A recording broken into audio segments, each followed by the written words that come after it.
While many Australians were supporting calls for another stolen generation due to their own claims of child abuse in outback Aboriginal communities, they were simultaneously ignoring the child abuse crisis happening in the childcare industry in cities and towns nationwide, which had been escalating over several decades and nothing to do with Aboriginal people.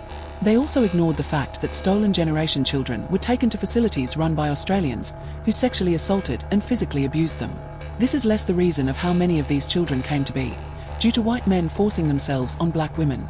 Let's look at 2 points, starting with Australia's beloved personalities making these claims. Oh, of course, it's a no-brainer as far as I'm concerned. You know, we can't have another generation of young Indigenous children being abused in this way. Just like the first stolen generation, where a lot of children were taken, we need to do it again. But we need to be protecting kids, we need to be protecting Aboriginal kids and putting them back into that culture. What culture are they growing up and seeing? Well, they're getting abused, they're getting hurt, and they're getting damaged. He said this has got to change with them 100%. Yeah, let's hope some sense prevails there. Poor kids. You want them being out to the outback where children, babies, 5-year-olds are being raped. They get no education. What have you done? I'm sure Zippo. that is not even faintly true, Kerry, and you're sounding quite racist right now. I'm offended by that, Yumi. Well, keep going then, because every time you open your mouth, you're sounding racist. I am seriously offended by that, Yumi. Okay. And now we have a media outlet that's saying that there is a need for another stolen generation, irrespective of the abuse, the rapes, the murders that occurred as part of that stolen generation.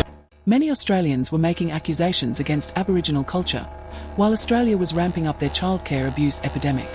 The childcare abuse crisis in Australia during 2025 exposed at least 400 abusers, with some abusers active over several decades.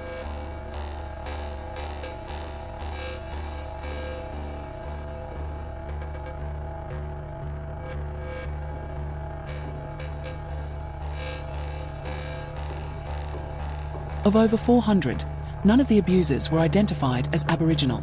Point 2. Child abuse can occur anywhere. In raising awareness of child abuse, it is reprehensible and vulgar to single out any one specific group or race of people. In doing so, it can be concluded that it was less about child abuse and more about an opportunity and excuse to further bring deliberate hardship on a people already attempting to cope with the prior trauma from the continuation of the same systematic racism.